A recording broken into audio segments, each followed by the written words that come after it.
So this is a video that's going to compare four watches from the Casio G-Shock MTG line. All four of these watches were produced in the last 10 years. In fact, this represents all of the MTG models that were produced in the last 10 years, with the exception of one that's missing. And so I thought it would be interesting for some people if you're, looking at these watches and you want to know what the differences are. I've never seen anybody do a comparison of them side by side, especially somebody that's owned them for a long time. And so I can tell you what I like, what I don't like, what their features are. This isn't going to be like every feature and benefit that it has, but it should cover quite a few. The other thing I'm going to do is actually put them on, and so you can see what they look like on. I primarily was drawn to these back when I decided at some point I needed to get kind of a grown-up looking watch. I mean, most of the time you think of a G-Shock, you think of something like this, this is their Rangeman. You think of something big and bulky and plastic and all digital display, and they're really cool, but you're probably not going to wear this to any, nice event. Not that these are, formal watches. A bunch of watch snobs will probably make fun of me for if I wore it somewhere super nice, but I'd still wear it somewhere super nice. I don't care about them. But I'm not really into mechanical watches. There's a lot of maintenance. They're very fragile. You can't take them swimming. Well, you can, but you got to worry about them. And so I wanted something that was very strong, but looked good. And if you're going to have quartz, you might as well have a bunch of features, and these really fit the bill.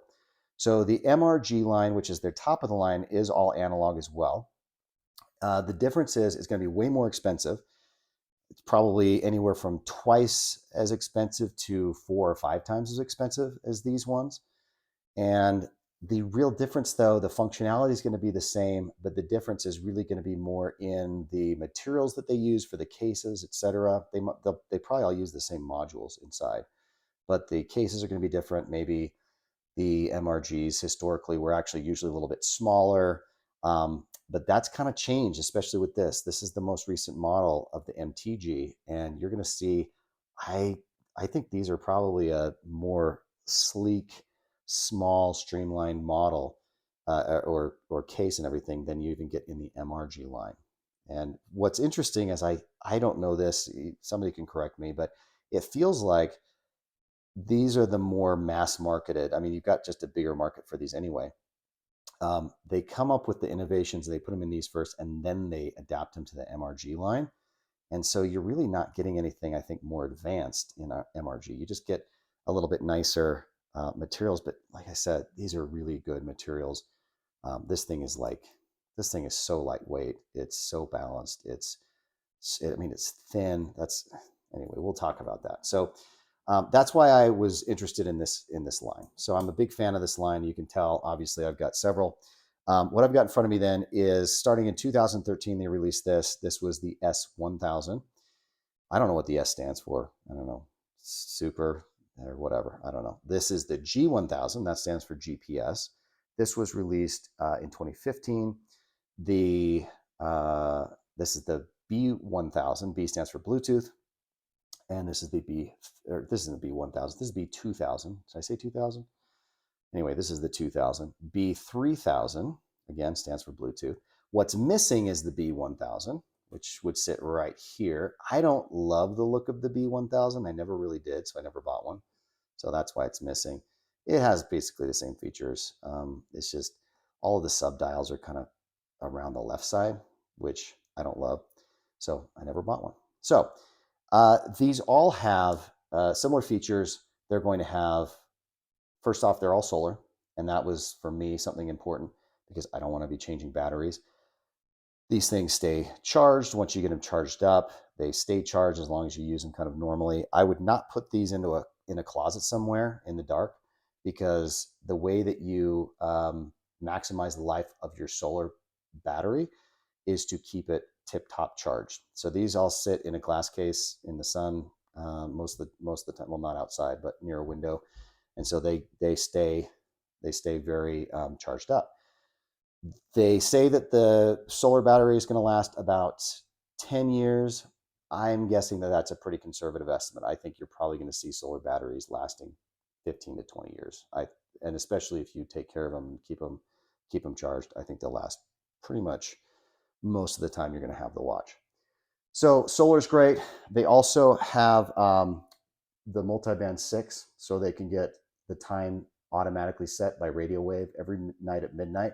They automatically receive the updated time, and they set themselves. You can see the second hands. Actually, this one's, there we go. The second hands are all going to be pretty much in sync. If one misses, it might be half a second off or something like that, but they're all pretty much in sync. They all have 200-meter water resistance with screw down crowns, so that makes sure that water doesn't get in. I've never had any problems.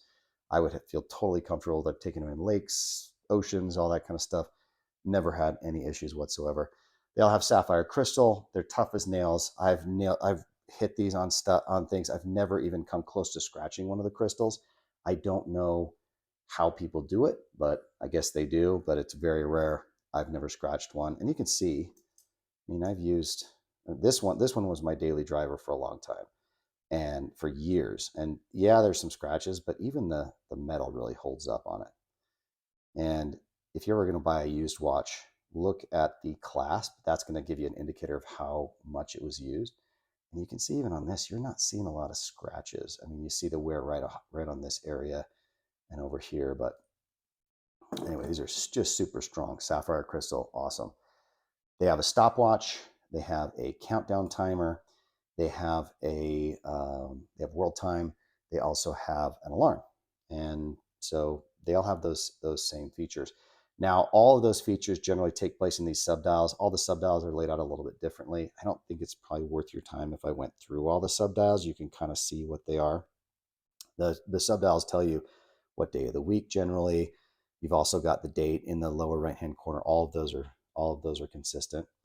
So the differences between these these four.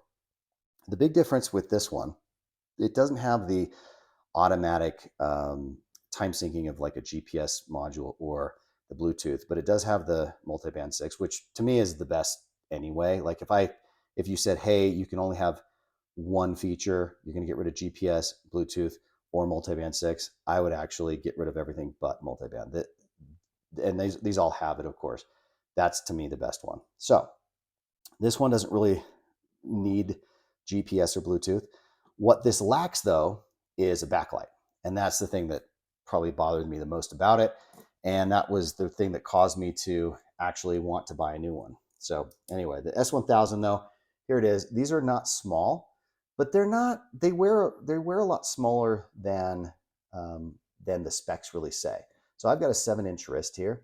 I don't have a lot of room to kind of move my hand down. So it is what it is. But this is what it looks like on. It's not too bad. The complaint, if I had any complaints about the size, it would be the thickness of the modules. And that's where this B3000 really just blows everything away. It's so thin, comparatively speaking. So this one is, it's a pretty decent size. It's got a presence, but it's not too bad. Granted, back when I bought this one, and then here's the G1000. This is the biggest because it's got the GPS module in it. So back when I bought these, bigger watches were in style. And so it really wasn't an issue. But now it's kind of like, I mean, that's really big. But I still love the look of it. I still wear these, all of these. This one, though, is probably the one that looks the biggest on me. Like I said, the GPS, it automatically syncs your time with the satellite instead of Bluetooth, whereas these are going to sync with Bluetooth instead. The Bluetooth, can't remember if I said this already, but you can set all of the alarm, stopwatch, stopwatch you don't really set, but alarm, timer settings, world time settings, those are all going to be with the Bluetooth app. And so that's really convenient. You don't have to worry about reading the instruction manual and figuring out what all the functions are, just using the buttons and dials here. So this one, the B2000, I think this is probably it's really one of my favorite kind of aesthetically. It's got some fingerprints on it. Let me rub it off here. But one of the things you're going to see if you look at this particular model online, the pictures look weird online. They just don't do it justice, and I think that's kind of the case with all of these. Um, go by what it looks like in videos, not by what the official Casio pictures are. I don't know why they just look different.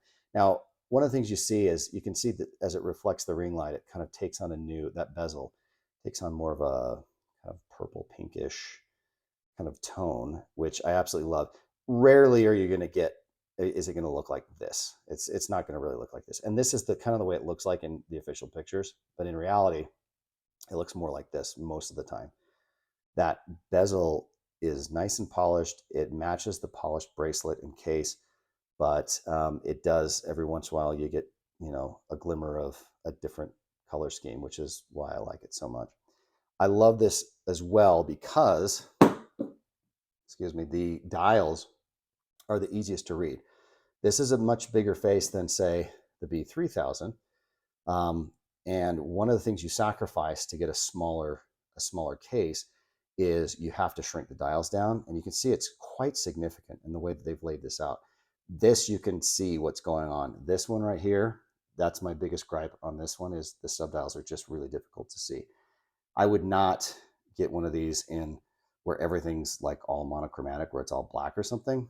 I think everything would be, that face would just be difficult to see. But that's just me.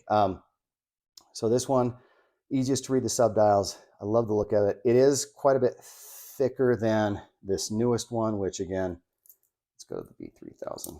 Show you what that looks like on. I mean, but this one, I mean, anything that this lacks in, legibility, it just makes up for it in just perfect balance. I mean, this is starting to look like a normal watch. I mean, this is like going to rival the size of some automatic watches. You're not going to, automatic watch. You're not going to walk into a room and people are going to be like, "What's that monster on your wrist?" This is really a reasonable size. Let me pull it off and show you really side by side with the B2000. I mean, look how much thinner that is. And this one, the case back comes down versus this one right here. So it's really, that whole bezel height is just eliminated on the B3000. The other one of the ways they accomplish this in the B3000 is this case back. It's not like a case back, part of the case. So this is all one piece. I don't know if it's stamped or machined or what. So this is all one piece that goes all the way up in here. And where you get the separation is, let's get this little focus. There we go. Where you get the separation is the bezel piece goes into it. So I think that has something to do with how the way that they designed that case is really incredible. By the way, you'll notice I just popped off the bracelet. That's another innovation in the B3000 that you don't have with this model or this model, These two, let me focus those. These two, you need to unscrew them with a tool. This one, they were kind of in the process of figuring out an easy way. You can see these two little things in here. You got to figure out how to get your fingernails on them and squeeze them together. They're quite difficult, but it is a little bit faster to pop off than like unscrewing these sides. So that's one of the primary differences on those two. I would say that they all get, oops, that's upside down. I would say that they all get quite a bit of wrist time, although these two get less as time goes on, especially because, like I said, this doesn't have a light. That's a little inconvenient. Let me show you the lights, by the way. Let me turn this off and then turn this off. All right, so we're going to go straight darkness. The lume is fantastic on these, and it's going to last. You can see how nice it is on this S1000, though. It's really great. This one, I'm surprised it's not a little bit more on the G1000. The B2000, still great. So they're all really good. And I would say just on the hour markers, the B2000, the B3000, it's just a little bit thinner. You can see on those hour markers. But you're going to be able to roll over in bed and look at it on your nightstand at 3 in the morning. And even though it'll be a lot faded, you'll still be able to tell what time it is. So let me show you the lights on these. Here is the G1000. You push the light. I mean, that thing is, it's really bright. Now, it's bright to the point where you can use this as a flashlight, and I do all the time if I don't want to pull out my phone or I don't have my phone with me and I'm in a dark room, I need to get somewhere. Check this out. I'm going to turn on the light. Let's see. Oh, there we go. There you go. You can, I mean, you can see how much that illuminates, and it's really you're not really getting the full effect because of the video. Do the same thing with these. That the one I just showed you, the G1000, that is much more. I'm going to say much more bright, but that's definitely the brightest. All right, there's